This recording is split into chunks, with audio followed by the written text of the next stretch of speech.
Snow stung the air as Boston's Christmas market shimmered with strings of golden lights. Families strolled arm in arm beneath garlands of evergreen. Children tugged at mittened hands. A carousel spun against the dark winter sky, its painted horses rising and falling to the tinkling melody of an old carol. But in the shadow of this festive glow, a different scene unfolded.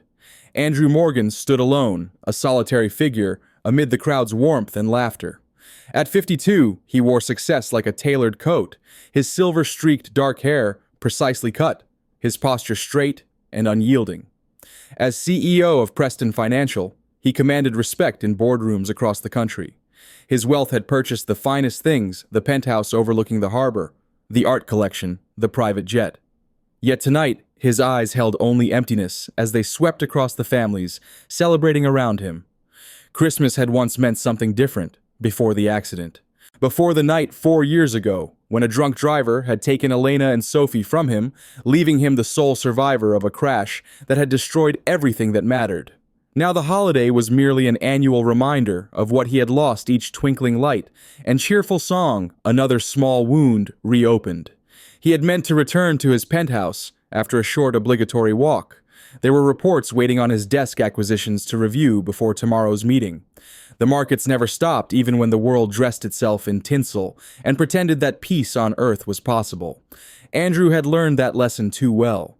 The sound cut through the market's cheerful din like a blade. A sharp crack followed by a small whimper. Andrew turned his body tensing at something in that sound that spoke of danger. Behind a mulled wine stall, partially hidden from the main thoroughfare, a woman stood over a small girl. The woman's hand was raised poised to strike again. The child cowered against the brick wall, her small body trembling. A tattered rabbit plush lay in a puddle at her feet. "You worthless little brat!" the woman hissed. Her voice slurred, but her eyes sharp with malice. "Pick it up! Now! You ruin everything." The girl couldn't have been more than 7. Her coat was thin, inadequate against the December cold. Her sneakers were soaked through with slush. Even from where he stood, Andrew could see the marks on her arms, bruises, that the winter chill couldn't hide. People walked past. Some glanced over, then quickly away, their expressions troubled, but unwilling to intervene. A couple whispered to each other, shaking their heads as they hurried their own children past the scene. No one stopped. Andrew had nearly become one of them. For a heartbeat, he had almost continued on his way, allowing the moment to become just another ugliness, in a world already too full of them. Then the little girl looked up, and her eyes met his across the crowd. Those eyes, dark and wounded and somehow familiar. They held the same pain he saw in the mirror each morning. His feet moved before his mind had time to consider carrying him through the crowd until he stood between them, his back straight, his voice emerging with a strength that surprised even him. "That's enough." The woman blinked, startled by his sudden appearance. She was in her 40s, expensively dressed with carefully applied makeup that couldn't quite hide the hardness in her features. Her breath reeked of alcohol, but her eyes were calculating despite her slurred speech. "Mind your business," she snapped, recovering quickly. "She's my niece. She's being disciplined." Andrew didn't move. "That's not discipline." The woman's eyes narrowed, sweeping over his tailored coat, his Italian leather shoes, assessing his worth and his weakness in one practiced glance. "You have no idea what you're dealing with," she said, her voice dropping to a threatening whisper. "This child is mine. You'll regret interfering." She took a step toward the girl, but Andrew shifted, placing himself more firmly between them. The market continued around them, Christmas music playing, people laughing, all oblivious to the battle of wills unfolding in their midst. "Walk away," Andrew said quietly. "Now." Something in his tone, the absolute certainty of it, made the woman hesitate. She glanced around, noting the few bystanders who had finally stopped to watch. Her face transformed a mask of concern, sliding expertly into place. "Fine," she said, her voice suddenly honey-sweet. "Lily, darling, we'll discuss your behavior at home. Come along now." The girl Lily pressed herself harder against the wall, her small chest rising and falling in rapid, shallow breaths. She didn't speak, didn't move her gaze, fixed on her fallen rabbit, as if it were a lifeline she couldn't bear to abandon. The woman's facade cracked. "Now, Lily," she hissed. "She's staying with me," Andrew said, his voice leaving no room for argument. "I'm calling the authorities." The woman's face twisted with fury, but she controlled it quickly, smoothing her features into a smile that didn't reach her eyes. "You have no idea what you're doing. She's mine. I'll be back." She spat the words at him, then turned and disappeared into the crowd, her shadow swallowed by the night.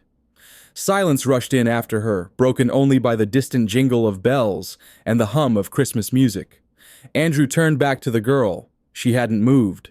She pressed herself against the wall, her gaze darting between him and the crowd, waiting for a blow that wouldn't come. Andrew lowered himself slowly to her level, careful not to make any sudden movements. His voice softened, losing the edge it had carried moments earlier. "Hello there," he said. "You're safe now." Lily shook her head quickly, her lips blue from the cold. She didn't speak, only glanced toward where the woman had disappeared, her body tense with the expectation of her return. Andrew followed her gaze, then looked back at the child. "She's gone. She won't hurt you anymore." He reached down slowly and picked up the soaked rabbit plush, gently wringing out some of the water before offering it to her. Lily's eyes widened at the gesture. Her small hand darted out to take the toy, then retreated back against her chest, clutching it tightly despite its dampness. "My name is Andrew," he said. "What's yours?" She hesitated, then whispered, "Lily, Lily." He repeated the name, somehow fitting the small, fragile child before him. "That's a beautiful name." She didn't respond, her attention still fixed on the crowd behind him, searching for her tormentor. "Are you cold, Lily?" he asked, already shrugging off his coat. "Here." He held it open, a silent offering of warmth and protection. Lily stared at it, suspicion warring with desperation in her expression. "Please don't send me back to her," she whispered, finally, her voice so small he almost didn't hear it over the market's noise. The words hit him harder than the December wind ever could. They carried fear, yes, but also a fragile hope that someone might finally keep her safe. "I promise," he said, his throat suddenly tight. "You're safe with me?" Slowly, cautiously, Lily took a step forward, allowing Andrew to drape the coat over her shoulders.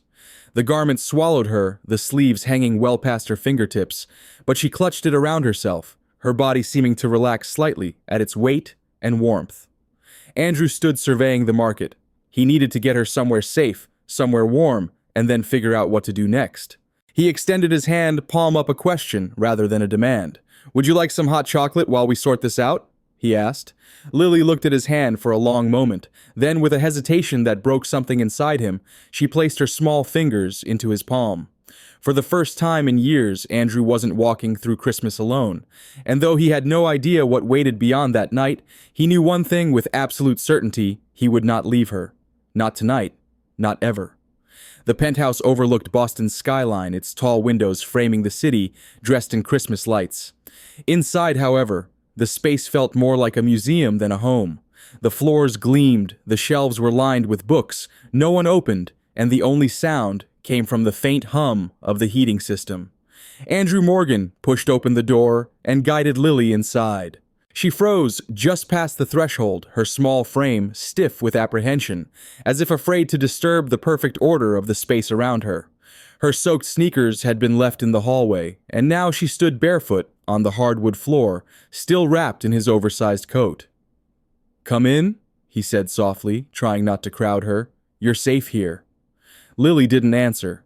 Her eyes roamed the room, taking in the minimalist furniture, the abstract paintings on the walls, the absence of photographs or personal mementos. She clutched her damp rabbit against her chest, its worn fur leaving a wet spot on Andrew's coat. He moved into the kitchen, his hands finding the routine of small human things. A saucepan on the stove, milk-warming cocoa powder, stirred carefully. He found marshmallows in the cabinet, something his housekeeper always stocked, despite his never using them. When he returned to the living room, Lily had settled herself on the very edge of the couch, her posture, rigid eyes still darting around the room, as if expecting someone to appear and punish her for being there. "Hot chocolate," he said, setting the mug on the coffee table in front of her. "Extra marshmallows."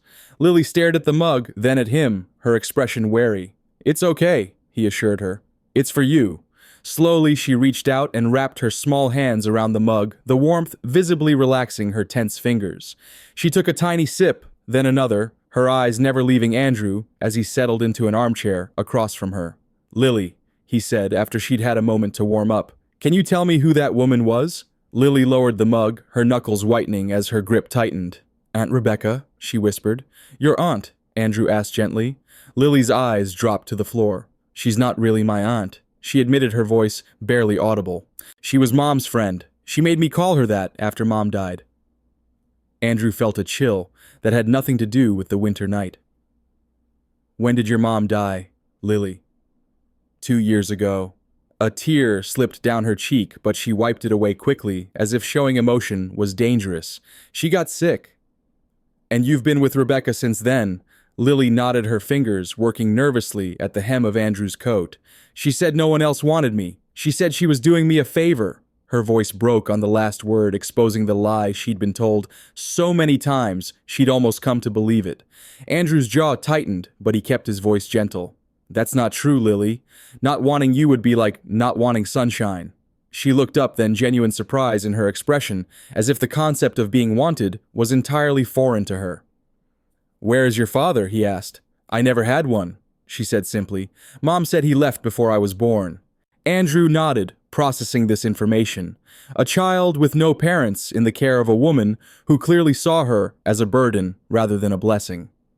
The legal implications were already running through his mind, but first, he needed to ensure her immediate safety and comfort. "Are you hungry?" he asked. Lily hesitated, then gave a small nod, the admission seeming to cost her something. "I'm not much of a cook," Andrew confessed, "but I can manage a sandwich. Would you like that?"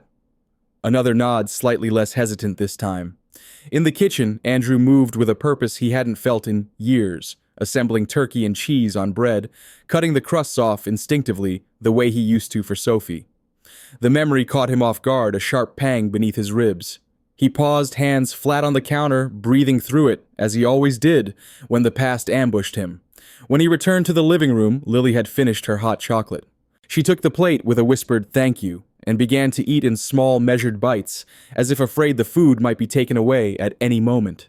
Andrew watched her anger building in his chest at what this child had clearly endured. No child should eat with such caution, should wear fear, like a second skin should flinch at every sudden movement.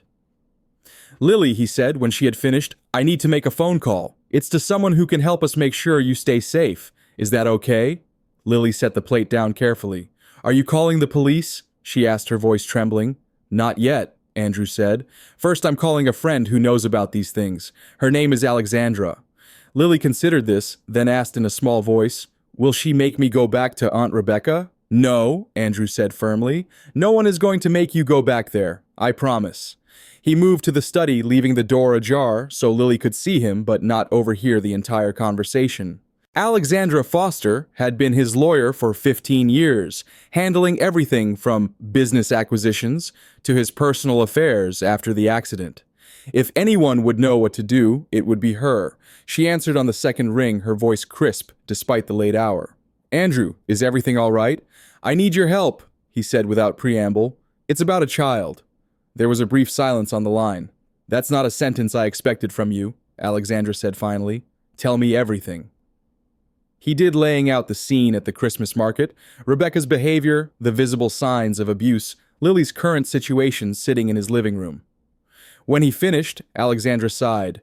"You've stepped into complicated territory, Andrew. Legally, you can't just take a child even from an abusive situation. There are procedures." "She was being hurt," Andrew said, his voice hard. "I wasn't going to leave her there." "I'm not saying you were wrong," Alexandra said quickly. "You did the right thing morally, but we need to address this properly, or you could be accused of kidnapping." The word sent a chill through him. "What do I need to do?" "We need to report this to Child Protective Services immediately. Within 24 hours, or you could face serious legal consequences. We'll need to document any visible injuries, get a medical examination, and file for emergency temporary custody. How quickly can we move on this?" "I'll start making calls tonight," Alexandra promised. "But Andrew, you need to understand something. Even if this woman isn't Lily's blood relative, she may have legal guardianship. This won't be simple." Andrew looked through the doorway to where Lily sat still perched on the edge of the couch, still clutching her rabbit as if it were the only constant in her world. "I don't care how complicated it is. That child is not going back to someone who hurts her." "Then we'll need to build a case," Alexandra said. "I'll be there first thing in the morning. Keep her safe tonight, document any injuries you can see, and don't let her leave your sight. This Rebecca woman could cause problems." After ending the call, Andrew returned to the living room. Lily had curled into herself, her small body nearly disappearing inside his coat, her eyes heavy with exhaustion. "Time for some rest," he said gently. "I have a guest room you can use." He led her down the hallway to the rarely used bedroom, switching on the light to reveal a queen-size bed with crisp white linens, a dresser, and a bedside table with a reading lamp. It was impersonal, designed for visitors who never came. Lily stopped at the threshold, her body suddenly tense. "I don't deserve beds," she whispered. Andrew felt the words like a physical blow. He knelt to her level, his voice careful, gentle. "Lily, you deserve warmth. You deserve a bed, food, safety. All of it. You didn't do anything wrong." She shook her head, her eyes filling with tears she refused to let fall. "Aunt Rebecca says I'm worthless, that I'm a burden, that no one wants me." "Rebecca is wrong," Andrew said firmly. "Very wrong." Lily studied his face, searching for deception. Finding none, she whispered, "Can I sleep on the floor? Just for tonight?" Andrew wanted to insist to carry her to the bed himself, but he remembered the fear in her voice outside the market. Sometimes kindness wasn't about insisting. It was about letting someone choose what felt safe. "If that's what you need tonight," he said finally, "but I'll bring you blankets and pillows to make it comfortable." He gathered every spare blanket in the penthouse, creating a nest of softness on the floor beside the bed. He found a clean t-shirt that would serve as a nightgown, swallowing her small frame, but providing something dry to sleep in. "The bathroom is through there," he said, pointing to an adjoining door. "And I'll be just down the hall if you need anything. Anything at all, Lily. You just call for me." Lily nodded, clutching the t-shirt to her chest. As Andrew turned to leave, her voice stopped him. "Thank you," she whispered, "for believing me." He turned back, struck by the simple power of those words. "Always," he promised. Hours dragged. Andrew tried to sleep, but his mind kept returning to the small girl down the hall, to the bruises on her arms, to the terror in her eyes, at the thought of returning to her aunt.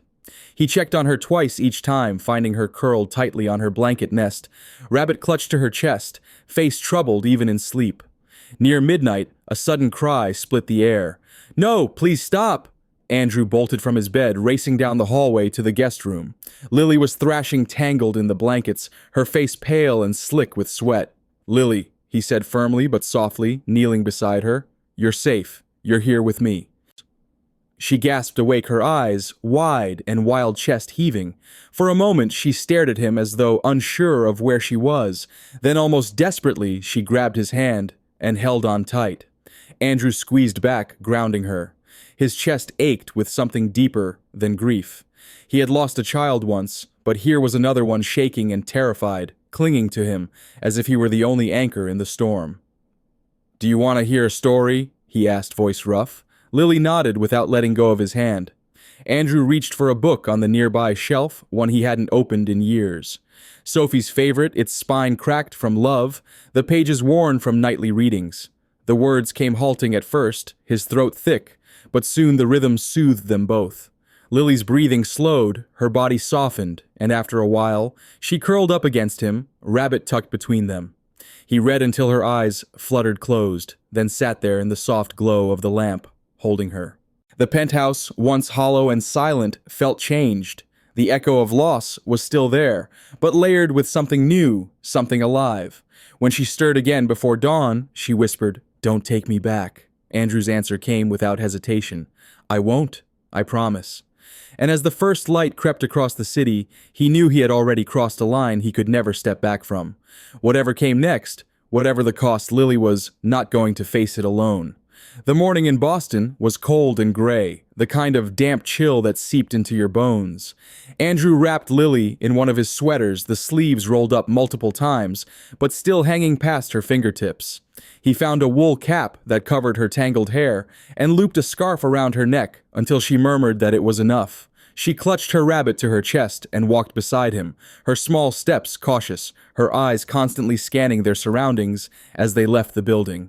"We're going to a doctor," he said softly as they entered his car. "I'll stay with you the entire time." She didn't answer, but her hand slipped into his as they drove, her fingers cold despite the car's heating. It was a small gesture of trust that felt monumental.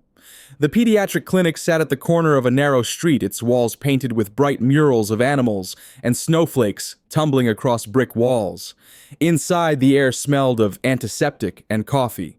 A receptionist gave them a polite smile, the kind that didn't ask questions when Andrew explained they needed to see someone immediately.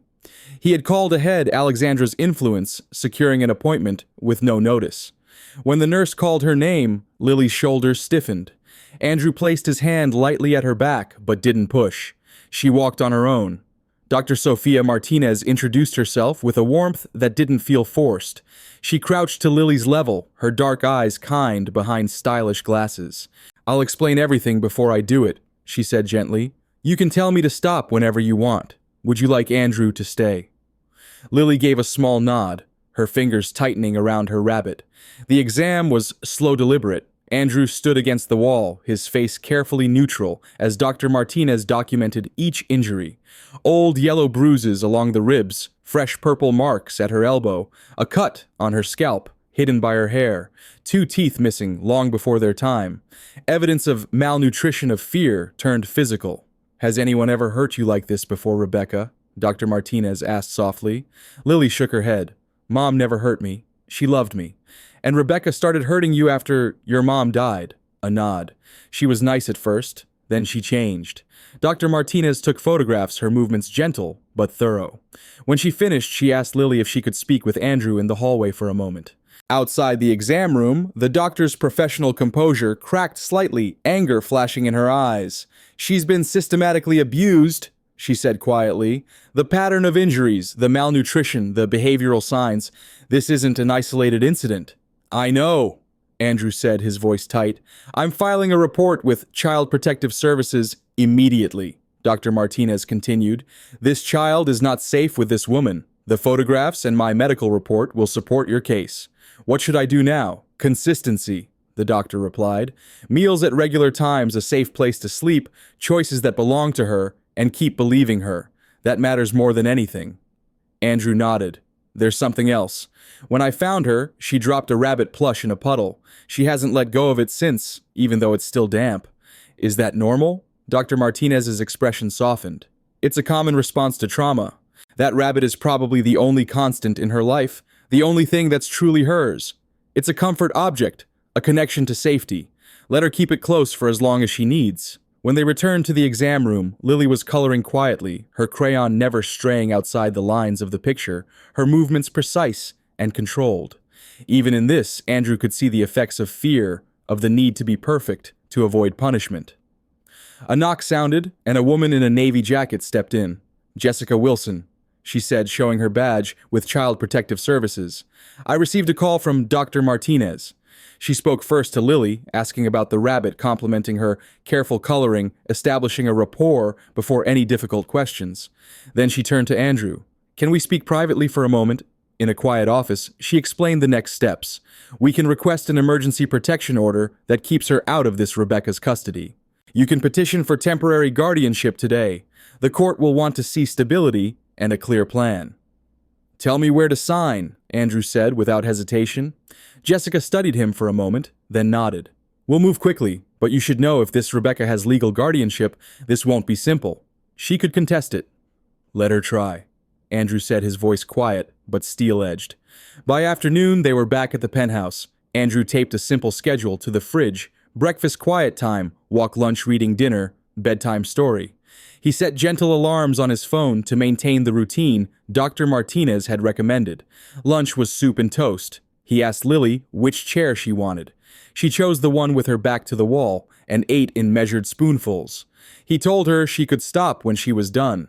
She seemed startled by the freedom, but she finished and neatly placed her spoon across the bowl.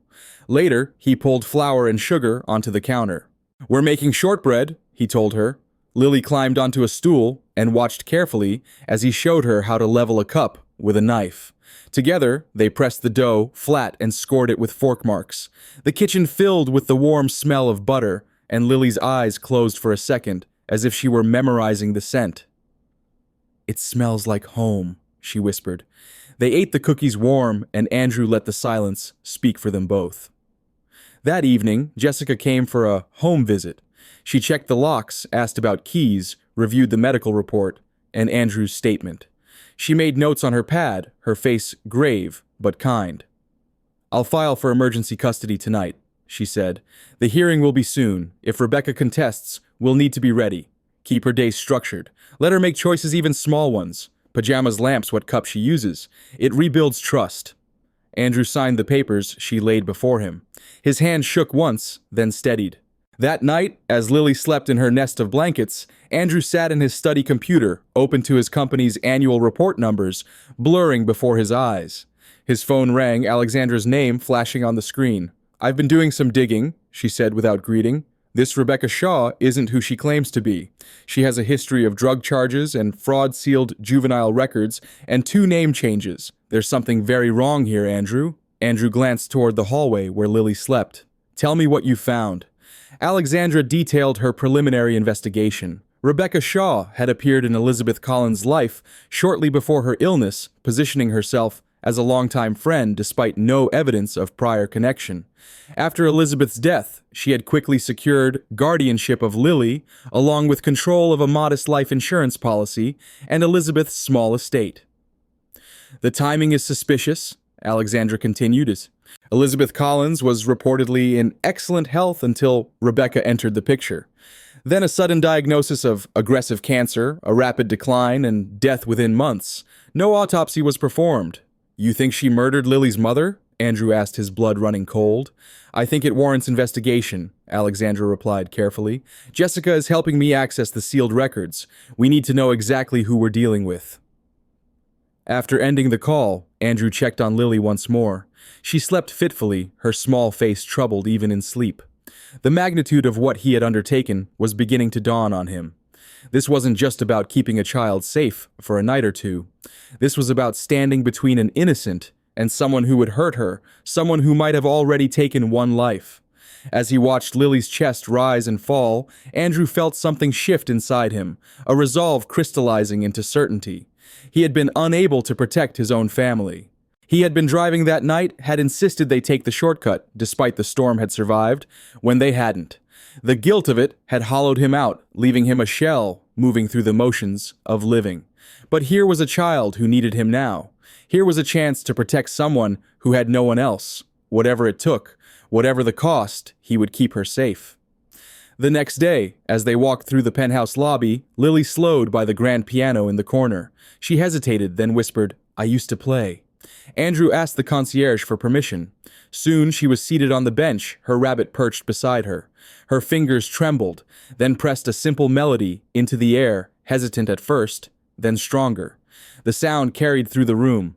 Guests paused. A couple leaned closer together. Andrew stood at a distance, listening with his hands in his pockets, something long dormant stirring in his chest. When she finished, a small applause rose. Lily flinched at the sudden noise, her eyes darting to Andrew in alarm. "It's okay," he assured her, moving closer. "They liked your playing." "Mom taught me," she said softly as they entered the elevator, "before she got sick. But Aunt Rebecca said music was a waste of time." Andrew looked down at her, at the way her small fingers still moved slightly, as if continuing the melody. "Music is never a waste of time," he said. "If you want, we could find you a teacher." Lily's eyes widened. "Really? Really?" For the first time since he had found her in the market, Lily smiled. It was small, tentative, but it transformed her face, revealing a glimpse of the child she should have been allowed to remain. The moment shattered as the elevator doors opened onto his floor. A woman stood in the hallway, her back to them, examining the numbers on the doors. She turned at the sound of the elevator, and Lily's hand suddenly clutched Andrew's with painful intensity. Rebecca Shaw. She wore a tailored coat, her hair perfectly styled makeup, concealing any sign of the previous night's intoxication. But her eyes were the same, calculating and cold, as they moved from Andrew to Lily. "There you are," she said, her voice honey-sweet. "I've been so worried, darling." Lily pressed against Andrew's side, her body trembling. He shifted slightly, placing himself between them. "You need to leave," he said evenly. Rebecca's smile didn't falter. "I don't think so. You've taken my niece. That's kidnapping, Mr. Morgan. Yes, I know who you are. It wasn't difficult to find out. Your niece shows signs of systematic abuse." Andrew replied, his voice low but firm. Child Protective Services has been notified. There's an emergency protection order being processed as we speak. Rebecca's smile tightened. You have no idea what you're dealing with, she said, her voice dropping to a dangerous whisper. That child is mine. The courts will see it that way. And when they do, you'll regret the day you interfered. Andrew felt Lily shaking against him, her fear a tangible thing. If you don't leave immediately, I'm calling security. Rebecca stepped closer, her perfume heavy in the confined space of the hallway. You think your money protects you? You think you can just take what's mine? You'll see what happens to men who get in my way. Before Andrew could respond, the elevator doors opened again and Jessica Wilson stepped out, accompanied by a security guard. Rebecca Shaw, Jessica asked, though it clearly wasn't a question. I'm Jessica Wilson with Child Protective Services. I need to inform you that an emergency protection order has been granted. You are not to approach Lily Collins or attempt contact until the court hearing. Rebecca's facade cracked fury flashing in her eyes before she controlled it. This is absurd. She's my legal charge. I have documents.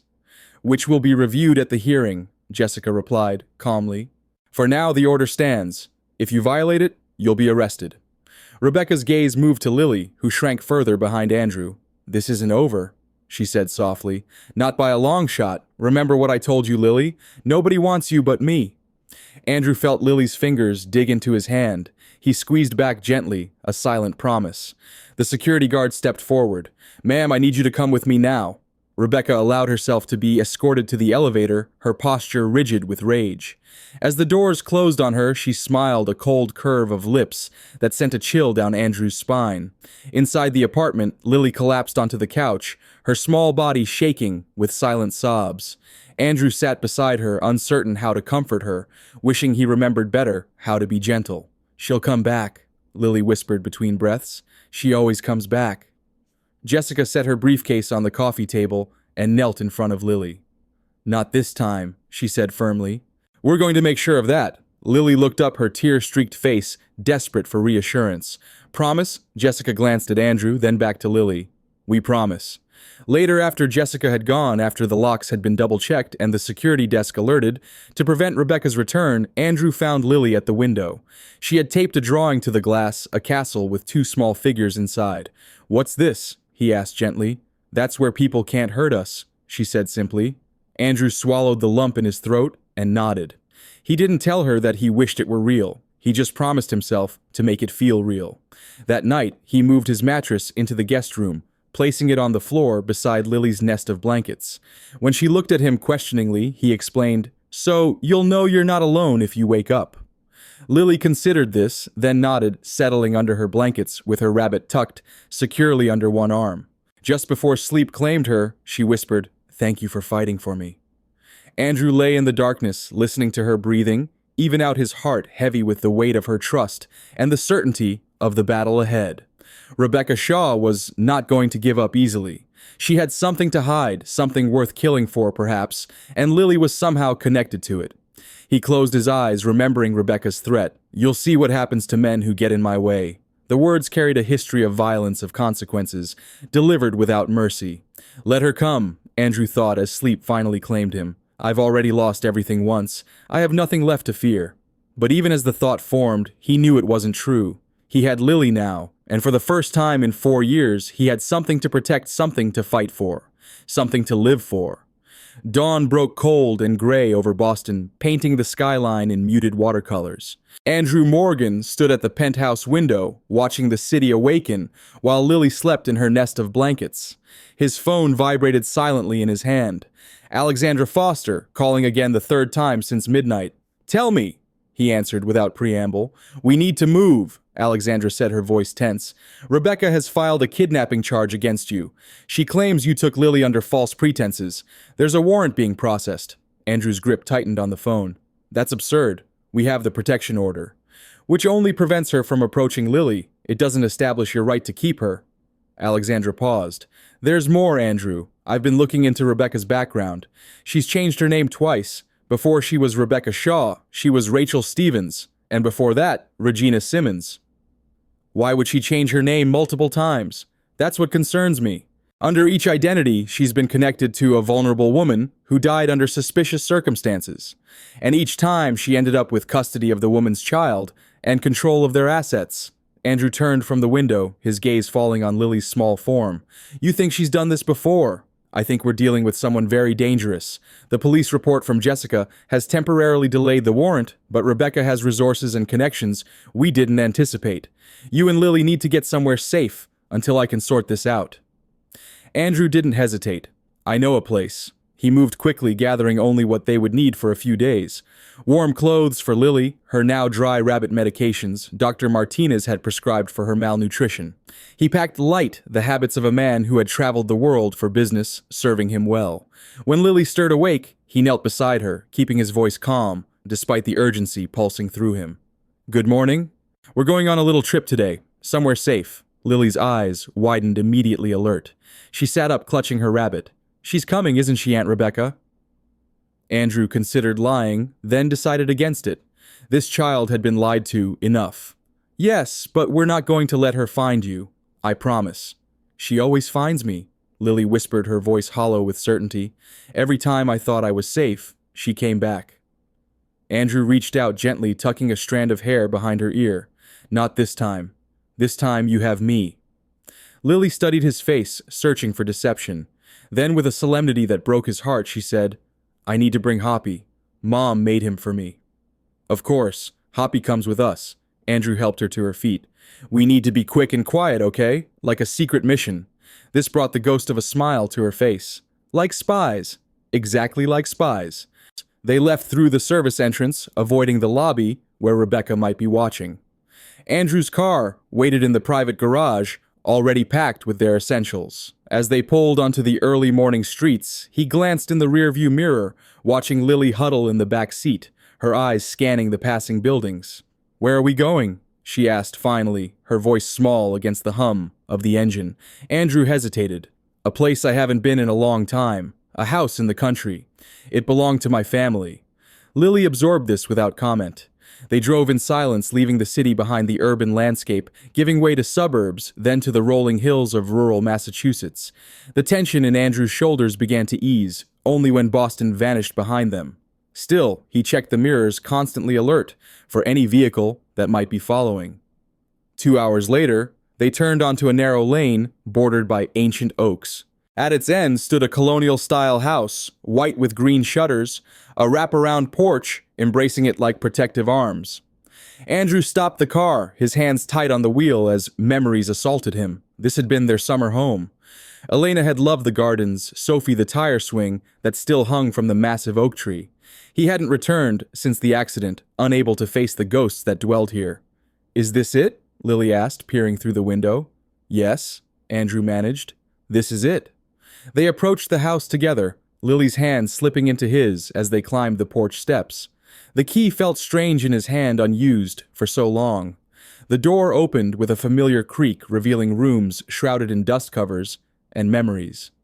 It smells old, Lily observed, her nose wrinkling slightly. Andrew found himself chuckling, the sound rusty but genuine.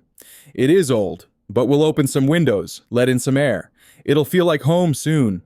They moved through the house together, Andrew pulling off dust covers, Lily trailing behind him, her eyes wide as she took in the comfortable furniture, the bookshelves, the piano in the corner of the living room. When they reached the second floor, Andrew hesitated outside a door painted pale blue. Sophie's room. What's in there? Lily asked, sensing his hesitation. Andrew took a deep breath. It was my daughter's room, Sophie. Lily looked up at him, her expression suddenly understanding in a way no child should have to be. Is she in heaven with my mom? The question, so innocent and so devastating, nearly undid him. Yes, he said finally. She is. Lily nodded solemnly. Can I see her room? Andrew hesitated, then turned the knob. The room was exactly as Sophie had left it 4 years ago, frozen in time like a museum exhibit. Stuffed animals arranged on the bed, books stacked on the nightstand, a collection of seashells on the windowsill. Lily moved into the room slowly, her eyes taking everything in. She approached the bed, touching the stuffed elephant that had been Sophie's favorite, with gentle fingers. She liked elephants. She loved them, Andrew said, his voice thick. She wanted to be a zookeeper when she grew up. Lily considered this seriously. I want to be a musician. Like my mom. They stood there together in the stillness of the room, a strange comfort in their shared loss. Finally, Lily turned to him. "I won't touch her things, I promise." Andrew felt something shift inside him, a door long rusted shut, creaking open. "Sophie would have wanted you to enjoy them. She was very good at sharing." Lily's eyes widened. "Really? Really? You can use this room if you'd like. I think she would be happy about that." A small smile blossomed on Lily's face, like sunlight breaking through clouds. "Thank you. I'll be careful." Andrew left her to explore, needing a moment alone. He moved to the master bedroom, standing in the center of the space that had once held his marriage, his happiness, his unexamined good fortune.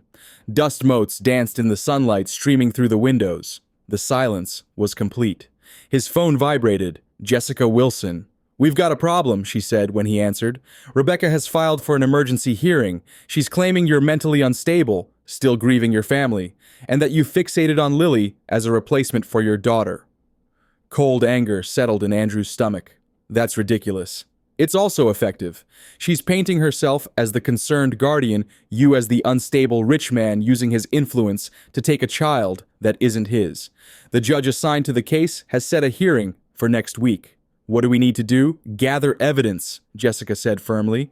"We need proof of the abuse, proof of Rebecca's real identity, proof of her connection to the other suspicious deaths. Alexandra is working on the legal angle, but we need concrete evidence." After ending the call, Andrew found Lily sitting at the piano downstairs, her small fingers ghosting over the keys without pressing them. "Do you want to play?" he asked. She looked up hesitant. "Is it okay?" "Of course." Her fingers pressed down gently, a simple melody filling the house. Andrew closed his eyes, letting the music wash over him. It had been so long since music had filled this space. When she finished, Lily turned on the bench to face him. "My mom was teaching me this song before she got sick. She was really good. She played in concerts." "She sounds wonderful." Lily nodded, her eyes distant. "She was, until Aunt Rebecca came to live with us. Then she started getting sick. She couldn't play anymore. Her hands shook too much." Her small face clouded. "Aunt Rebecca said she was just being dramatic, but Mom was never dramatic. She was always strong." Andrew sat beside her on the bench. "Lily, can you tell me more about how your mom got sick? What do you remember?" Lily's fingers traced the pattern of the wood grain on the piano. "It started after Aunt Rebecca moved in. Mom kept getting really tired. Then she started throwing up a lot. Her hair started falling out. Aunt Rebecca said it was cancer, but..." She hesitated. "But what Mom told me once when Aunt Rebecca wasn't home that she didn't think it was cancer. She said something felt wrong. She made me promise to be brave if anything happened to her." Andrew felt a chill. "Did your mom ever see another doctor? Someone besides the ones Rebecca took her to?" Lily shook her head. "Aunt Rebecca said she was the only one who cared enough to help, that everyone else had abandoned us." The classic isolation technique of an abuser. Andrew kept his voice gentle. "And after your mom died?" "Aunt Rebecca changed," Lily said simply. "She wasn't nice anymore. She said I cost too much money, that no one would want a burdensome child, that I should be grateful she kept me." Andrew fought to keep his expression neutral, not wanting Lily to see the rage building inside him. "You are not a burden, Lily. You are a gift." Her eyes filled with tears that didn't fall. Children who had been abused often learned not to cry, knowing it only brought more pain. Andrew wished he could erase every moment of fear she had endured, every harsh word, every blow. "I'm going to make us some lunch," he said finally. "Would you like to help?" They spent the afternoon establishing a new routine in the old house. Andrew found clean linens in the hall closet, showed Lily how to make a bed with hospital corners, the way his mother had taught him. They aired out rooms, dusted surfaces, made the space livable again. As evening approached, Andrew received another call, this time from Dave Peterson, the private investigator Alexandra had hired. "I've been looking into the other cases," Dave said without preamble. "Two women, both single mothers, both died of apparent illness after Rebecca entered their lives. Both had modest estates that Rebecca gained control of as guardian of their children." "What happened to the children?" Andrew asked, stepping onto the porch to keep the conversation private. There was a heavy pause. "They disappeared. One supposedly went to live with a distant relative. The other was placed in foster care, but the records stopped there. I'm still digging, but it doesn't look good." Andrew watched through the window as Lily arranged Sophie's stuffed animals on the bed, talking to them softly. She's planning something, Dave. I need to know what. I'm on it. But Morgan, be careful. This woman has managed to avoid detection through multiple identities. She's smart, and based on what I'm finding, completely ruthless. After dinner, Andrew helped Lily settle into Sophie's room. The stuffed elephant now sat beside Hoppy the rabbit, on the pillow, two guardians watching over her sleep. "Will you read to me?" she asked as he tucked the blanket around her. Of course. Andrew selected a book from the shelf, one of Sophie's favorites, and began to read. He was halfway through the second chapter when he realized Lily had fallen asleep, her face peaceful in a way it never was when awake. He sat there for a long time watching her breathe, making silent promises to her and to Sophie, to Elena, to himself. Promises of protection, of justice, of a future where Lily would never again flinch at a raised voice or cower from an outstretched hand. The house creaked and settled around him, familiar sounds, from a life that seemed to belong to someone else now. He had been a different man, then focused on acquisition, on empire building, on a future that could be shaped and controlled. The accident had taught him the illusion of that control. And now Lily was teaching him something else entirely. Morning brought rain, a gentle patter against the windows that filled the house with a cozy gray light. Andrew made pancakes, remembering how Sophie had loved them, shaped like animals. He attempted an elephant for Lily, producing something that looked more like an amoeba with a trunk. Lily giggled when he said it before her, the sound so unexpected and precious that Andrew nearly dropped the spatula. He hadn't heard her laugh before. It transformed her face, erasing the wariness, revealing the child she should have been allowed to remain. "It looks like a blob monster," she declared, poking it with her fork. "Clearly, I missed my calling as an artist," Andrew said solemnly, which produced another cascade of giggles. The sound of tires on gravel silenced them both. Andrew moved to the window body, tense, ready to grab Lily and run if necessary. A familiar car pulled up, Alexandra Foster emerging with a portfolio under her arm, Jessica Wilson following in a separate vehicle. "Stay here," Andrew told Lily, moving to meet them on the porch. Alexandra's expression was grim as she climbed the steps. "We have news," she said, glancing back at Jessica. "Not all of it good." Inside, after confirming Lily was out of earshot, they laid out what they had discovered. Rebecca's pattern was clear now. 3 women, all single mothers with modest estates or insurance policies. All befriended by Rebecca in their time of need. All dead within a year of her arrival in their lives. "We believe she's been poisoning them," Jessica said bluntly. "Slow administration of heavy metals, probably arsenic or thallium. The symptoms mimic certain cancers and are difficult to detect unless you're specifically looking for poisoning." "And the children?" Andrew asked, his throat tight. Alexandra and Jessica exchanged a look. "One died in foster care. Apparent suicide, but the investigation was cursory at best. The other disappeared from the system. No records of adoption, no death certificate, just gone." The implication hung in the air between them, too monstrous to voice aloud. "She's going to try again with Lily," Andrew said, finally, the words falling like stones. "She needs to eliminate her to maintain control of Elizabeth's estate." "Not just Elizabeth's estate," Alexandra interjected. "There's something bigger. Rebecca has a partner, a man named Richard Payne. He's a real estate attorney who specializes in trust management. He processed the paperwork for all 3 estates. And here's the connection we've been missing. Elizabeth Collins had a substantial inheritance being held in trust until Lily turns 18. Nearly $2 million from Elizabeth's grandparents." Andrew's mind raced. "So Rebecca eliminates Elizabeth, gains control of Lily, and plans to eliminate her as well, once she has access to the trust." "That's our theory," Jessica confirmed. "But proving it is another matter. We need concrete evidence that Elizabeth was poisoned and that Rebecca was responsible." "The medical records," Andrew began. "Altered or missing," Alexandra cut in. Rebecca was careful. She positioned herself as Elizabeth's medical proxy, controlled access to doctors, kept Lily isolated from other adults who might notice something wrong. "But she made one mistake," Jessica added, her voice tight with controlled anger. "Elizabeth's regular doctor, a Martin Reynolds, became suspicious shortly before her death. He took blood samples, hair samples, trying to identify what was really happening. Rebecca prevented him from running the tests by convincing Elizabeth to switch doctors, claiming he was incompetent." "Do those samples still exist?" Andrew asked. "That's what we're trying to find out. Reynolds retired shortly after Elizabeth's death, moved to New Hampshire. Dave is tracking him down now. Andrew nodded, processing. What about Richard Payne? Can we get to him? Possibly, Alexandra said. He seems to be the weaker link, more interested in money than whatever else motivates Rebecca. If we could turn him... The conversation halted as Lily appeared in the doorway, her eyes wide with apprehension. Is something wrong? She asked, her voice small. Andrew crossed to her, kneeling to her level. No, sweetheart. These are my friends, Alexandra and Jessica. They're helping us make sure you stay safe.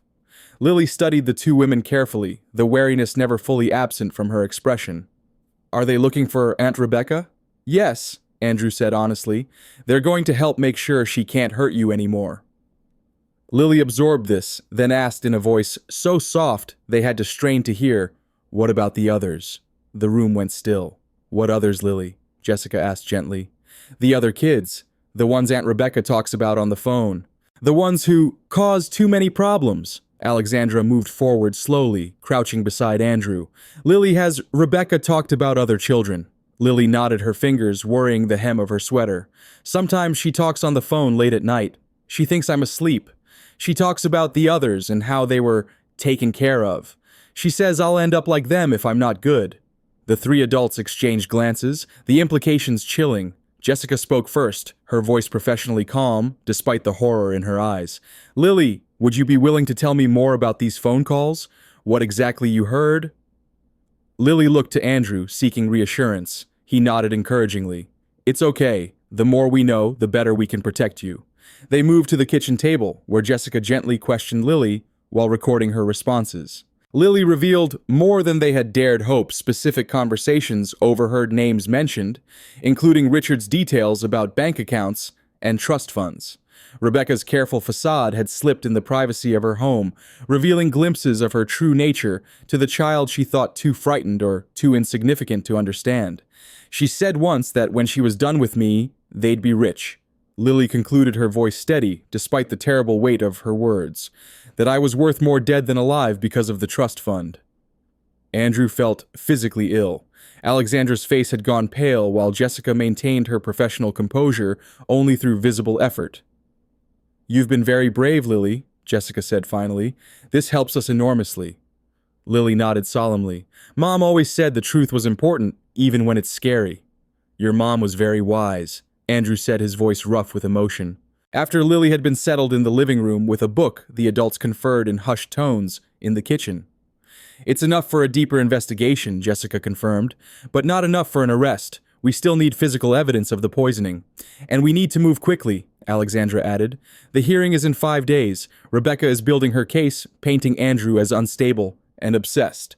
She has character witnesses ready to testify, including a psychologist who's prepared to state that Andrew is suffering from unresolved grief and has fixated on Lily as a replacement for his daughter. Andrew's jaw tightened. Let them try. I'll bring an army of psychiatrists who'll testify to the contrary. It's not that simple, Alexandra said gently. Rebecca has been laying this groundwork for weeks, possibly months. She's been researching you, Andrew. She knew about your family's accident, knew you were vulnerable. I think she's been watching you for some time. Why? Andrew demanded. What possible interest could she have in me? Alexandra hesitated, then pulled a photograph from her portfolio. This was taken 3 years ago, a charity function for the Boston Symphony Orchestra. Andrew studied the image. It showed him at a gala, standing with Elena, and in the background, almost out of frame, but unmistakable, now that he knew to look for her, was Rebecca Shaw. She's been stalking you, Jessica said quietly, long before Lily entered the picture. Andrew felt the blood drain from his face. This was a year after the accident. Elena was already gone. Alexandra nodded grimly. Exactly, which means Rebecca's interest in you predates her connection to Lily. This isn't random, Andrew. She targeted you specifically. The implications were staggering. Rebecca hadn't just happened upon Lily in a scheme to steal her inheritance. She had deliberately maneuvered to place Lily in Andrew's path, knowing his history, his loss, his vulnerability to a child in danger. But why? He asked again, struggling to make sense of it. We don't know yet, Jessica admitted, but Dave is digging deeper. There has to be a connection we're missing. The rest of the day passed in a blur of phone calls, planning, and mounting tension. Dave confirmed he had located Dr. Reynolds and would meet with him the next day. Alexandra worked on legal strategies for the upcoming hearing. Jessica coordinated with police contacts to monitor Rebecca's movements without tipping her off to the investigation. Evening found Andrew and Lily on the porch swing watching the sun set over the distant hills. Lily leaned against him, her small body relaxed in a way it never had been before. "Andrew," she said, her voice thoughtful, "are you going to be my dad now?" The question caught him off guard, sending a surge of emotion through him that he wasn't prepared for. "Would you want that?" he asked carefully. Lily considered this with serious deliberation. "Yes," she said finally. "You're nice. You don't yell. You make funny-shaped pancakes. And you believe me when I tell the truth." Such simple requirements for fatherhood, and yet they revealed so much about what this child had been denied. Andrew felt his throat tighten. "I would be honored to be your dad, Lily, but there are legal processes we need to go through first." She nodded, accepting this with the pragmatism of a child who had learned early that wishing didn't make things so. "That's okay. I can wait." They sat in comfortable silence for a while longer, until Lily spoke again. "I think my mom would have liked you. She always said a good man is someone who listens more than he talks." Andrew smiled. "Your mom sounds very wise." "She was." Lily's voice wavered slightly. "I miss her." "I know, sweetheart. I miss my family too." Lily looked up at him, her eyes solemn in the fading light. "Maybe we can miss them together. That might make it easier." Out of the mouths of babes, Andrew thought, marveling at the simple wisdom of her suggestion. "I think you're right. It does make it easier." That night, after Lily had fallen asleep, Andrew sat on the porch alone, nursing a glass of whiskey, his mind racing with all they had learned. The connections between Rebecca and himself, the larger pattern of her crimes, the precarious position Lily was still in despite their best efforts. He was so absorbed in his thoughts that he almost missed the sound. A twig snapping in the darkness beyond the porch light's reach. His body tensed, senses suddenly alert. Another sound, soft but unmistakable. Footsteps on the gravel path. Andrew set down his glass silently and moved to the door, intending to lock it to check on Lily. Before he could reach the handle, a figure stepped into the pool of light. A woman, but not Rebecca. Her face was vaguely familiar, though he couldn't immediately place it. "Mr. Morgan," she said, her voice carrying clearly in the night air. "I'm Emily Parker, Elena's sister." Andrew froze, shock rendering him momentarily speechless. Emily, his sister-in-law, the woman who had refused to speak to him after the accident, who had blamed him openly for Elena and Sophie's deaths, who had cut all contact and disappeared from his life entirely. "Emily," he managed finally, "what are you doing here?" She stepped closer, her resemblance to Elena painfully apparent now that he could see her clearly. The same cheekbones, the same determined set of the jaw. "Alexandra found me, said you were in trouble, that you were protecting a child." Andrew nodded cautiously, still struggling to process her sudden appearance. "Her name is Lily. She's 7. Something flickered in Emily's eyes, a mixture of pain and resolution. "The woman who's after her, Rebecca Shaw. I know her." The night air seemed to grow colder. "How?" Andrew asked, his voice sharp with sudden tension. Emily's face hardened. "She used to be Rachel Stevens. She lived in my apartment building in Chicago 5 years ago. She befriended my neighbor, a single mother, named Diane. Within 6 months, Diane was dead. Cancer, they said. Her son disappeared into the foster system. The pieces were falling into place now, a pattern too terrible to be coincidence. And you think it's the same woman?" Emily reached into her bag and withdrew a photograph. "I know it is." The image showed a younger Rebecca, her hair styled differently, but her eyes unmistakable, standing beside a thin woman who held a small boy by the hand. All three were smiling at the camera, a perfect tableau of friendship that now seemed sinister in its deception. "Why is she doing this?" Andrew asked the question that had haunted him all day. Emily's expression darkened. "I think she's selecting her victims carefully. Women without support systems, with small children and some financial assets. Easy to isolate, easy to control, easy to eliminate when they're no longer useful. But why target me specifically? She's been watching me for years, long before Lily." Emily hesitated, then spoke with obvious reluctance. "Because of Elena. Because of what happened to your family."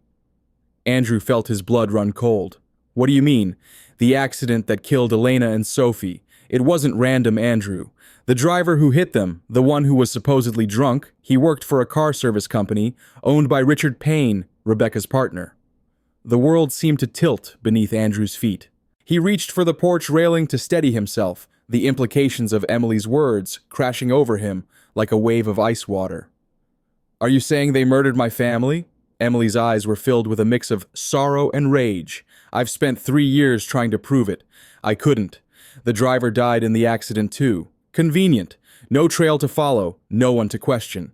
But I kept digging, found connections, patterns.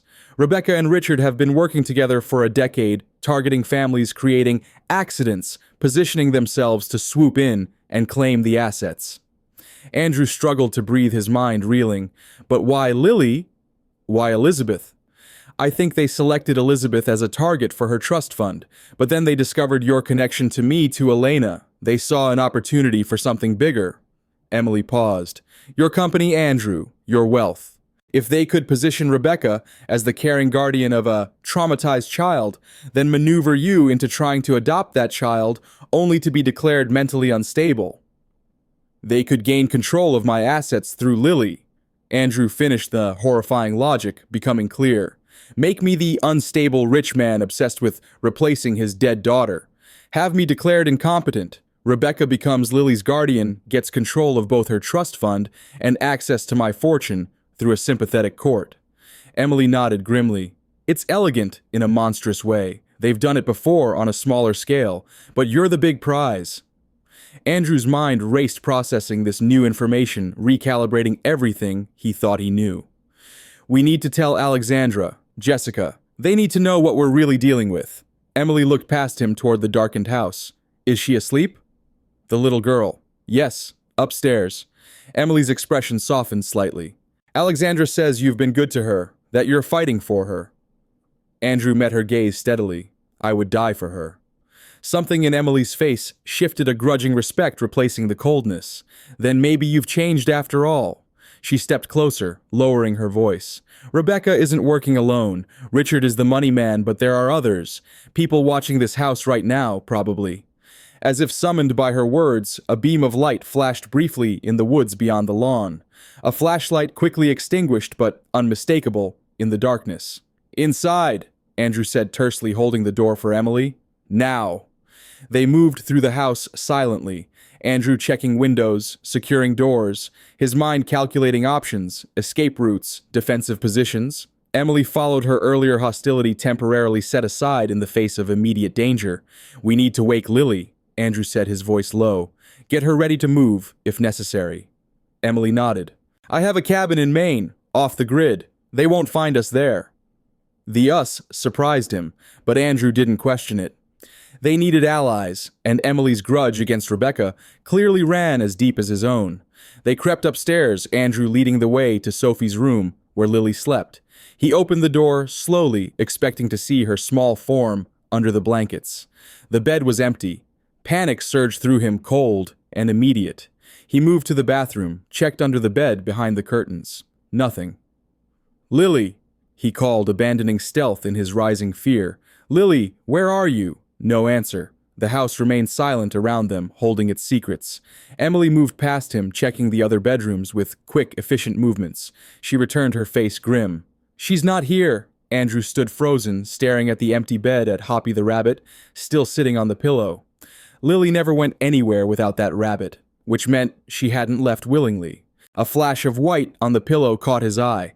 A folded piece of paper placed where Lily's head should have been. With trembling fingers, he unfolded it. The message was brief, written in an elegant hand that seemed to mock him with its civility. "She's mine. She's always been mine. If you want to see her alive again, come alone to the address below. Tell anyone, bring anyone, and she'll suffer before she dies. You have until midnight." Emily read over his shoulder, her breath catching. "It's a trap," she whispered. "Of course it is." Andrew replied, his voice deadly calm, as rage and fear crystallized into a single focused purpose. "But I'm still going. They'll kill you both." Andrew turned to her, his eyes hard with a determination that would have been unrecognizable to anyone who had known him in his corporate life. "Not if I kill them first." In that moment, as he stared at the empty bed where a child who had come to mean everything to him should have been sleeping safely, Andrew Morgan shed the last vestiges of the man he had been. The careful businessman, the grieving widower, the isolated survivor, all fell away, revealing something older and more primal beneath. A father ready to tear the world apart to protect his child. Rebecca had made a fatal miscalculation. She had studied Andrew Morgan, the CEO, Andrew Morgan, the grieving husband, Andrew Morgan, the broken man. But she had failed to anticipate what he would become when given something to fight for again. And now she would pay for that mistake. Midnight approached like a gathering storm, each tick of the clock hammering against Andrew Morgan's consciousness. The address on the note led to an abandoned warehouse on the outskirts of Boston, a forgotten structure surrounded by the skeletal remains of industrial prosperity long departed. Andrew stood in the shadows across the street, calculating his breath forming clouds in the cold night air. Emily had argued fiercely against his coming alone. Alexandra and Jessica, once informed of the situation, had insisted on police involvement, but Andrew had been immovable. The note had been explicit: come alone or Lily dies. He would not gamble with her life. That didn't mean he came unprepared. The warehouse loomed against the night sky, most windows broken, or boarded, a few lights visible within casting weak yellow illumination through the cracks. A black sedan was parked near the side entrance, its presence confirming what Andrew already knew. Rebecca was waiting. He touched the inside pocket of his coat, feeling the outline of the small recording device Emily had given him. His phone was set to transmit his location continuously to Alexandra, who waited with Dave Peterson and 2 private security contractors several blocks away, ready to move at his signal. In his other pocket rested a small handgun, cold and unfamiliar against his palm. Andrew had never fired a weapon outside a shooting range, had never imagined he would need to. But when Dave had pressed it into his hand with a grave expression and brief instructions, Andrew had accepted without hesitation. For Lily, there were no limits to what he would do. With one last glance at the time, he moved across the street, keeping to the shadows until he reached the entrance indicated in the note. The door hung partially open, an invitation that could not be anything but a trap. Andrew paused, gathering his resolve, picturing Lily's face, her trust, her small hand in his. He stepped inside. The warehouse interior was cavernous support columns rising like ancient trees to the distant ceiling, moonlight filtering through broken skylights to pool on the concrete floor. The air smelled of rust and abandonment, of things left to decay. Andrew moved forward slowly, every sense heightened, following the dim path of light that seemed to lead toward the center of the building. "You came alone. I'm impressed." Rebecca's voice echoed from somewhere ahead, its familiar cadence now stripped of all pretense at warmth. Andrew continued walking, his footsteps deliberate, unhurried, betraying none of the rage and fear churning inside him. "Where is Lily?" he asked, his voice steady. A chuckle, dry and humorless, drifted through the shadows. "So direct. No pleasantries, Mr. Morgan. No negotiation. I thought businessmen like you lived for the deal." Andrew emerged into a cleared area at the center of the warehouse. Portable lights had been set up, creating a harsh island of illumination. Rebecca stood in its center, elegant even now in her tailored coat, her hair perfectly styled, her smile sharp as a blade. Beside her, silent and watchful, stood a man Andrew recognized from Alexandra's briefing photos, Richard Payne, attorney, accomplice, murderer. Of Lily, there was no sign. "I asked you a question," Andrew said, moving closer, stopping just at the edge of the light. "Where is Lily?" Rebecca's smile widened, revealing teeth that seemed suddenly too sharp, too predatory. "Safe, for now. But this isn't about her, is it?" "It never was. She's just a means to an end, a very valuable pawn in our little game." Andrew forced himself to remain still, to betray no emotion, though every fiber of his being screamed to lunge for her throat. "And what game is that, Rebecca? Or should I call you Rachel Regina?" Something flickered in her eyes, a momentary surprise, quickly masked. "You've been busy. Did your pet lawyer find my trail? Alexandra is thorough. I'll give her that. But it doesn't matter now. It matters to the families of the women you murdered," Andrew said coldly. "To the children you eliminated when they became inconvenient." Richard shifted uneasily at this, a movement so slight it would have been imperceptible to anyone less alert, less desperate to find any advantage. Rebecca noticed it too. Her smile faltered briefly as she cast a sideways glance at her partner. Richard is squeamish about certain necessities, she said, her tone dismissive, but he enjoys the profits well enough. Andrew catalogued the interaction, filing it away. A crack in their alliance, perhaps, something he could exploit. Why target me? He asked, changing tactics. Why my family? Rebecca's expression changed, something almost like excitement, animating her features. You recognized me at the market that night, didn't you? Something in your eyes when you stepped between me and Lily, a flicker of familiarity. I'd never seen you before. Oh, but you had, many times. You just never noticed me. No one ever notices the woman serving drinks at charity galas, or filing papers in a doctor's office, or delivering flowers to a grieving widower. Her voice hardened. I was invisible to you, to all of you, the successful, the privileged, the untouchable. Andrew stared at her, realization dawning. You were stalking me. Studying you. Rebecca corrected, her tone almost professorial. Learning your patterns, your weaknesses, your pressure points, just as I studied Elena before her unfortunate accident. She smiled at the shock that Andrew couldn't quite conceal. Oh yes, your wife was the original target. Such a perfect candidate. Wealthy family, charitable nature, trusting to a fault. The plan was simple: befriend her, eliminate her console, the grieving husband, eventually marry into the Morgan fortune. Andrew's hand tightened around the gun in his pocket, rage building like a physical pressure behind his ribs. Then why kill her and Sophie in the crash? Why not follow your usual pattern? Rebecca's face darkened. Because your precious wife rejected my friendship. She saw through me somehow, kept her distance, forced a change of plans. Her eyes gleamed with a hatred that seemed bottomless. So Richard arranged for a more direct approach. A tragic accident that would leave you vulnerable, isolated, primed for the next phase. Which was Lily, Andrew said, the pieces falling into place. You murdered Elizabeth Collins, took custody of Lily, arranged for me to find her being abused. A wounded child for a wounded man. Rebecca smiled, a cold curving of lips that never reached her eyes. Poetic, isn't it? You, the grieving father, who lost everything, finding redemption by saving a child who reminds you of your dead daughter. So perfect that no one would question your obsession with her, your sudden determination to adopt her. And then when the time was right, you'd have me declared unstable, Andrew finished, his voice flat. The rich man broken by grief, fixated on a replacement child. You'd gain control of Lily's trust fund and access to my assets as her guardian. 2 birds, 1 stone, Rebecca confirmed, her voice almost admiring of her own scheme. Though I must admit you've proven more resilient than anticipated, more formidable. Where is Lily? Andrew asked again, ignoring her attempt at flattery. I won't ask a third time.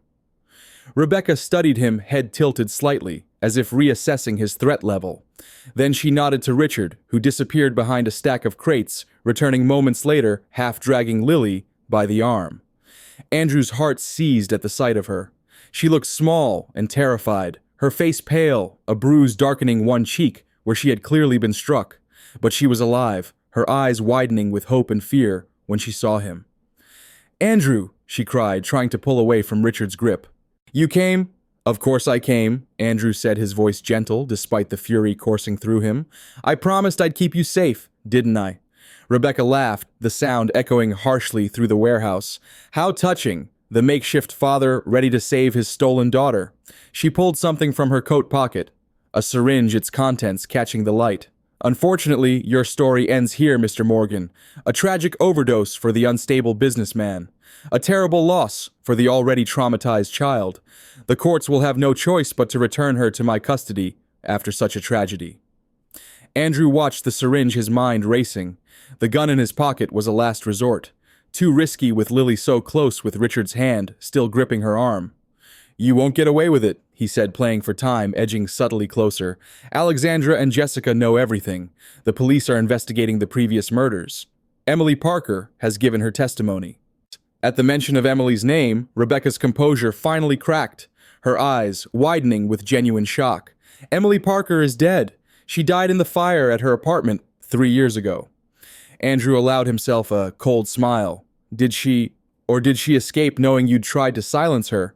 Did she spend the next 3 years gathering evidence against you, tracking your movements, waiting for the moment to bring you down? Rebecca's hand tightened around the syringe, her confidence visibly shaken. You're bluffing. Am I? Andrew took another small step forward. She told me everything, Rebecca, about Diane and her son in Chicago, about how you arranged the accident that killed my family, about the network you and Richard built to identify and target vulnerable women. Richard's grip on Lily loosened slightly, his attention now fixed on Andrew, uncertainty plain on his face. Rebecca, he said, his voice strained, what is he talking about? You said the Morgan accident was a coincidence, an opportunity we exploited afterward. You never said you arranged it? Rebecca shot him a venomous glance. Shut up, Richard. But the damage was done. Andrew saw the opening, the fracture in their alliance, widening. He pressed harder.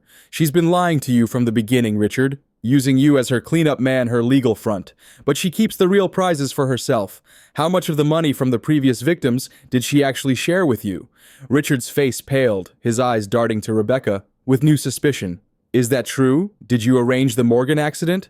It doesn't matter now, Rebecca snapped, raising the syringe. What matters is finishing this. Hold the girl.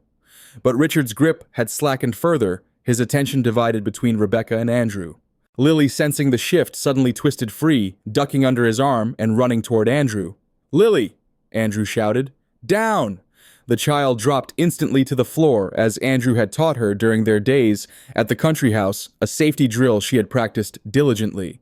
In the same motion, Andrew pulled the gun from his pocket and leveled it at Rebecca. It's over, he said, his voice deadly calm. Drop the syringe. Rebecca froze, her eyes darting between the gun and Lily's prone form on the concrete floor. For a moment, the warehouse hung suspended in a tableau of tension, no one moving, barely breathing. Then Rebecca lunged, not toward Andrew, but toward Lily, the syringe raised like a dagger. Andrew fired. The sound was deafening in the enclosed space, echoing off the walls, reverberating through the cavernous building. Rebecca staggered, the syringe clattering to the floor as her hand flew to her shoulder, where blood now blossomed through her expensive coat. You shot me! She gasped, more shocked than pained. You actually shot me! Andrew kept the gun trained on her, his hand steady. Stay down. Don't move. Rebecca stared at him, her face contorted with rage and disbelief. You were supposed to be broken, she snarled. Vulnerable. Easy prey. You made one critical mistake, Andrew said quietly. You gave me something to live for again. Richard, seeing the turn of events, had backed away, hands raised in surrender. I didn't know, he babbled. About your family, about the children. I swear I didn't know she was killing them. Save it for the police, Andrew replied, not taking his eyes off Rebecca. Lily had crawled to Andrew's side, pressing against his leg, her small body trembling, but her face set with determination. You came for me, she whispered, looking up at him with absolute trust. Just like you promised. Always, Andrew replied, his free hand briefly touching her head in reassurance. The warehouse doors burst open, light flooding the space, as Alexandra Dave and the security team rushed in. Followed moments later by police officers Jessica had alerted despite Andrew's initial objections. In the chaos that followed, as Rebecca and Richard were restrained and arrested as statements were taken and evidence secured, Andrew never let go of Lily's hand. She clung to him like a lifeline, watching with solemn eyes as the woman who had tormented her was led away in handcuffs. Is it over? Lily asked as a paramedic checked her for injuries, the bruise on her cheek already turning purple against her pale skin. Andrew knelt beside her, meeting her gaze directly. Yes, sweetheart, it's over. She can never hurt you again. Lily studied his face, searching for any sign of deception. Finding none, she threw her arms around his neck, burying her face against his shoulder. Andrew held her close, his heart aching with a fierce protectiveness he had thought lost forever after Sophie's death. Let's go home, he whispered against her hair. To the country house, Lily asked, her voice muffled against his coat. Andrew hesitated, then shook his head. No, I think it's time for a new home, one that belongs to both of us, where we can start fresh. Lily pulled back slightly, looking into his face with cautious hope. Together, like a real family. Like a real family, Andrew confirmed, his voice rough with emotion. If that's what you want. Lily's smile, small but genuine, was answer enough. The legal proceedings that followed were exhaustive but conclusive. Rebecca Shaw, exposed as serial killer Regina Simmons, faced multiple charges of murder, attempted murder, kidnapping, fraud, and child endangerment. Richard Payne, in exchange for a reduced sentence, provided evidence that implicated her in no fewer than 5 deaths, including Elizabeth Collins and the driver of the car that had killed Elena and Sophie Morgan.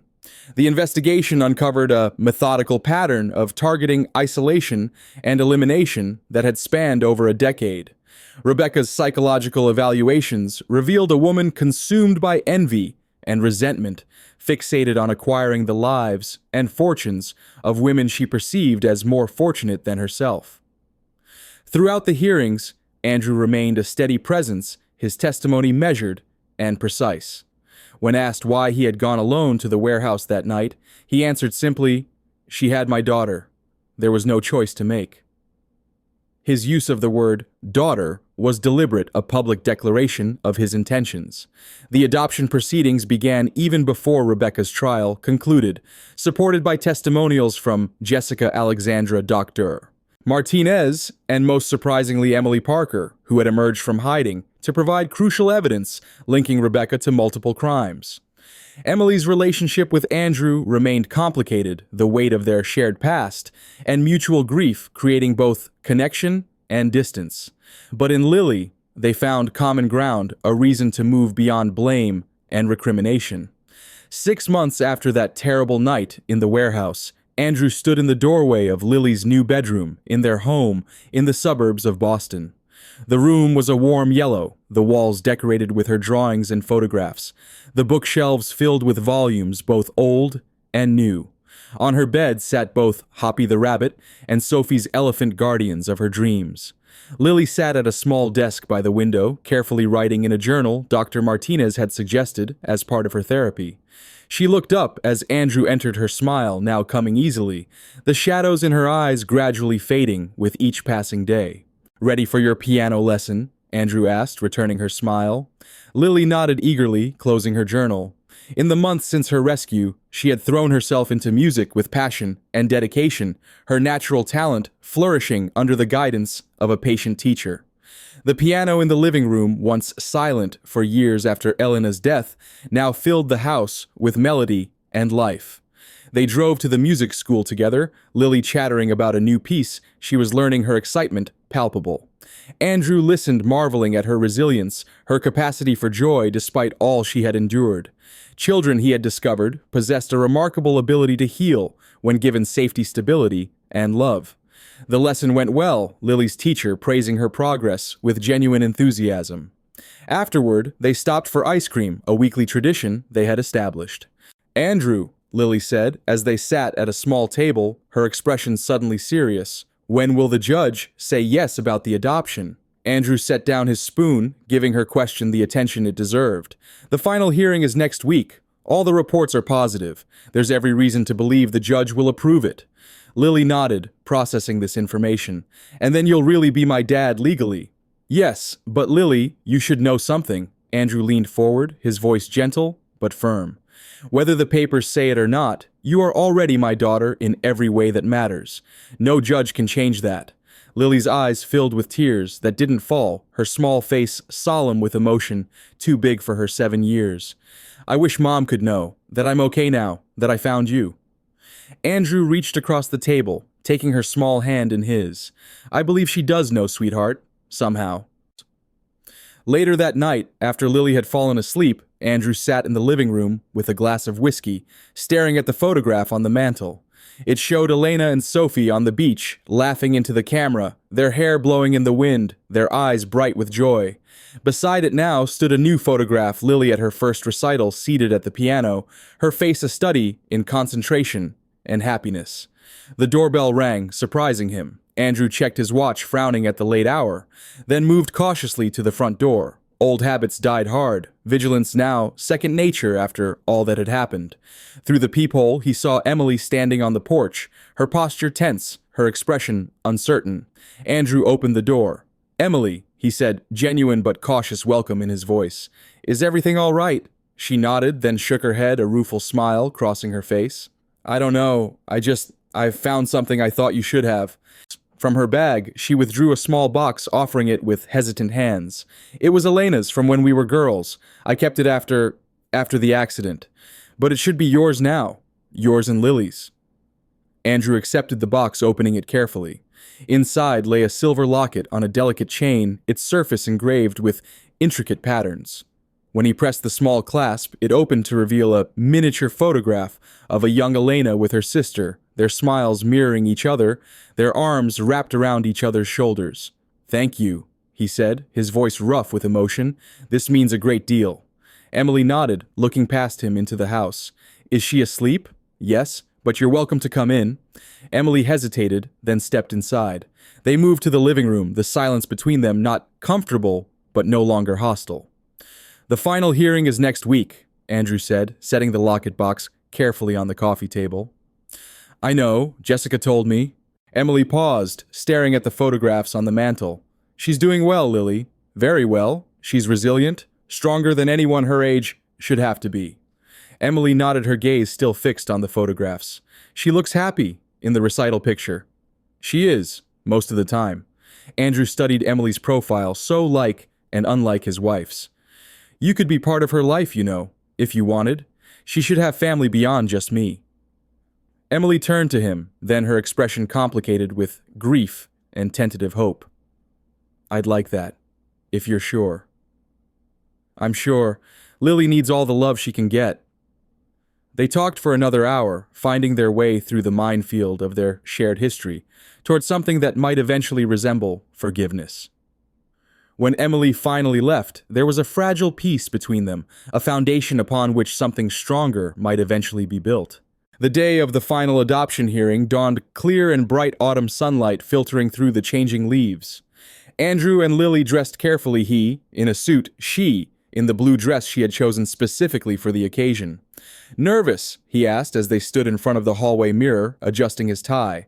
Lily smoothed her dress, her expression solemn. "A little. What if the judge says no?" Andrew knelt to her level, looking directly into her eyes. "Then we appeal. We try again. We never give up. But Lily, all the signs are positive. There's every reason to believe today is the day our family becomes official." She nodded, drawing strength from his certainty. "I have something for you," she said, suddenly reaching into her pocket. "For after the hearing, when it's real." She pressed a small object into his palm, a handmade bracelet of woven threads, blue and green intertwined. "I made it in art therapy," she explained. "Blue for you, green for me. Miss Sarah helped me. She said fathers sometimes wear things their children make." Andrew closed his fingers gently around the bracelet, his throat suddenly tight with emotion. "It's perfect," he managed. "I'll wear it always." The courtroom was formal, but not intimidating the judge, a woman in her 60s with kind eyes, and a reputation for thoughtfulness in family court matters. Jessica, Alexandra, Dr. Martinez, and Emily sat in the gallery, a small but powerful support system. When the judge called Lily forward to speak privately, Andrew felt a moment of anxiety. But Lily walked to the bench with steady steps, her back straight, her voice clear as she answered the judge's questions. When she returned to Andrew's side, she slipped her hand into his, giving him a small, confident nod. And in that moment, regardless of the legal outcome, Andrew knew they were already a family. The judge's decision, when it came, was unequivocal. "Having reviewed all evidence and testimonials, I hereby grant the petition for adoption. From this day forward, Lily Collins shall be legally recognized as Lily Morgan, with all rights and privileges thereto." The formal language couldn't diminish the power of the moment. Lily's hand tightened in Andrew's as the judge continued. "Mr. Morgan, your commitment to this child's welfare has been demonstrated beyond question. The court recognizes and affirms the family bond you have already established." Outside the courthouse, standing in the autumn sunshine, they were surrounded by well-wishers. Jessica hugged Lily tightly, whispering something in her ear that made the child smile. Alexandra clasped Andrew's shoulder, her professional demeanor momentarily softened by genuine emotion. Dr. Martinez presented Lily with a small gift, a journal with her new name embossed on the cover. Emily hung back slightly still, uncertain of her place in this new family constellation. But when Lily approached, her arms outstretched for a hug, Emily's hesitation dissolved. She embraced the child who would have been her niece by marriage, this living connection to the sister she had lost. That evening, Andrew and Lily celebrated with a small gathering at their home. There was cake and music, laughter, and a few tears. Lily played the piano for their guests, her performance confident and joyful. As the notes filled the house, Andrew watched her, his heart full. After everyone had gone, after Lily had been tucked into bed with both Hoppy and the elephant standing guard, Andrew sat on the edge of her bed, the silver locket in his hand. "I have something for you," he said, opening the clasp to show her. "It belonged to my wife Elena. Her sister Emily gave it to me for you." Lily touched the locket with reverent fingers. "It's beautiful." "I've had it modified," Andrew explained, opening it to reveal the photographs inside. On one side was the original picture of Elena and Emily as girls. On the other was a new photograph of Lily and Andrew taken at her piano recital, both of them smiling. "This way," he said softly, "you can keep both your families close to your heart, your mother and us." Lily's eyes filled with tears, but her smile was radiant. "Can you put it on me?" Andrew fastened the delicate chain around her neck, the locket settling against her heart. Lily touched it once more, then looked up at him, her expression solemn. "I love you, Dad." She said the word still new on her tongue, but spoken with absolute certainty. Andrew swallowed hard, his own eyes burning.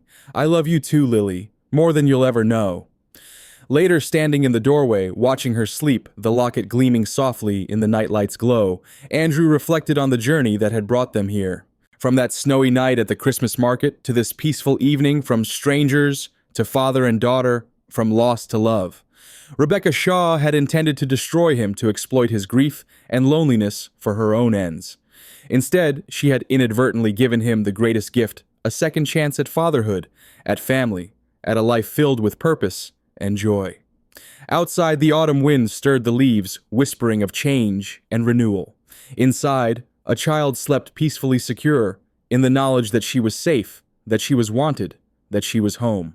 And in the space between those two realities, Andrew Morgan stood guard, the bracelet of blue and green threads encircling his wrist, a silent promise made visible. A true father at last. 1 year later, on a crisp December evening, snow fell gently over Boston. The Morgan home glowed with warmth and light Christmas decorations, adorning the porch, a tree visible through the front window. Inside, music and laughter filled the rooms as friends gathered to celebrate. Lily, now 8, moved confidently among the guests, her growth over the past year visible in more than just her height. The shadows had faded from her eyes, replaced by a bright intelligence and quiet strength. She wore a red dress for the occasion, the silver locket gleaming at her throat. Andrew watched from the kitchen doorway as she demonstrated a complicated piano piece for Dr. Martinez, her small fingers dancing over the keys with growing skill. Pride swelled in his chest, not just for her musical talent, but for her resilience, her capacity for joy after such darkness. Emily appeared beside him, offering a glass of wine. Their relationship had evolved over the months, the sharp edges of grief and blame gradually worn smooth by their shared commitment to Lily's well-being. They would never be close the way she and Elena had been, but they had found a kind of peace. "She's remarkable," Emily said, watching Lily. "Elena would have loved her." Andrew nodded, accepting the wine. Yes, she would have. They stood in companionable silence, the past a presence between them but no longer a barrier. Alexandra joined them, elegant as always, in a simple black dress. "The prosecutor called today," she said quietly. "Rebecca's final appeal was denied. She'll serve her consecutive life sentences as ordered." Andrew absorbed this information with a nod. Rebecca Shaw had faded in importance as the months passed, her power to frighten diminished by distance and time. She existed now primarily as a cautionary tale, a shadow they had escaped. "And Richard," he asked, "serving his reduced sentence for his testimony. He'll be eligible for parole in 15 years. Alexandra's expression hardened slightly, though I doubt any parole board will look favorably on his case, regardless of his cooperation. The conversation shifted to lighter topics as Jessica arrived with her husband, followed by Dave Peterson and his wife. The small circle of people who had stood with them through the darkest days now gathered to celebrate how far they had come. Dinner was served, glasses raised in toast, stories shared, and memories created. As the evening progressed, Lily asked permission to give her gift to Andrew early, too excited to wait until Christmas morning. At his nod, she retrieved a carefully wrapped package from beneath the tree. Andrew unwrapped it slowly, savoring her anticipation. Inside was a handmade book, its cover decorated with photographs and drawings. The Story of Us, read the title in Lily's careful handwriting. He opened it to find a child's perspective on their journey together from that first meeting at the Christmas market through the adoption and beyond. Each page contained a memory illustrated with Lily's increasingly skilled drawings, annotated in her distinctive script. The final page held a photograph taken on Adoption Day, Andrew and Lily standing on the courthouse steps, their faces alight with joy. Beneath it, Lily had written, "Families are made in many ways. Ours was made by choosing each other." Andrew looked up from the book to find Lily watching him, anxiously waiting for his reaction. He opened his arms and she flew into them, her small body warm and solid against his chest. "It's the best gift I've ever received," he said against her hair. "Thank you, sweetheart." Later, after the guests had departed and Lily had gone to bed, Andrew sat in the living room, the memory book open on his lap. He traced the words on the final page, marveling at the wisdom in them. Families are made in many ways. Ours was made by choosing each other. From the hall closet, he retrieved a small wrapped box he had been saving for Christmas morning. Opening it carefully, he looked once more at the contents: adoption papers for a second child, a 7-year-old boy named Michael, currently in foster care after losing his parents in a car accident. A child who, like Lily, needed a home, a family, a father. Andrew had met Michael during a volunteer event at Lily's school, had recognized in the boy's quiet resignation the same pain he had once seen in Lily's eyes. The decision to expand their family had come naturally with Lily's enthusiastic support. Tomorrow he would tell her about Michael, about the possibility of a brother if the boy wished to join their family. Another choice, another chance to create belonging from loss. Outside snow continued to fall, transforming the world into something pure and new. Inside, a father kept watch, grateful beyond words for the journey that had brought him here to this moment, to this life rebuilt from ashes. In the quiet of the Christmas Eve, Andrew Morgan made a silent toast to those who had shaped his path to Elena and Sophie, forever loved and remembered. To Elizabeth Collins, whose daughter had become his own. To the friends who had stood beside him in his darkest hour. And most of all, to Lily, the child who had saved him as surely as he had saved her. Through the trial of fire, they had emerged stronger, their bonds tempered by adversity, their love deepened by shared survival. The past would always be part of them, its lessons carried forward, its losses honored. But it no longer defined them. What defined them now was choice, the daily choice to love, to protect, to forgive, to grow. The choice they had made to become a family against all odds, despite all obstacles. In the end, that was what made Andrew Morgan a true father. Not blood, not law, not circumstance, but choice. The choice to stand between a child and harm. The choice to rebuild a life shattered by loss. The choice to open his heart again, knowing the risk, embracing it anyway. As midnight approached, Andrew closed the memory book and set it carefully on the mantel beside the family photographs. Then he moved quietly upstairs to check on Lily once more before retiring. She slept peacefully. Hoppy tucked beneath one arm, the locket still around her neck. In sleep, her face held echoes of the frightened child he had first encountered, but also the confident, joyful girl she was becoming. Both versions precious, both worthy of protection and love. "Good night, my daughter," Andrew whispered gently, closing her door. In the morning, they would begin the next chapter of their story, together as they had promised each other on that snowy night that seemed both yesterday and a lifetime ago. Together as family.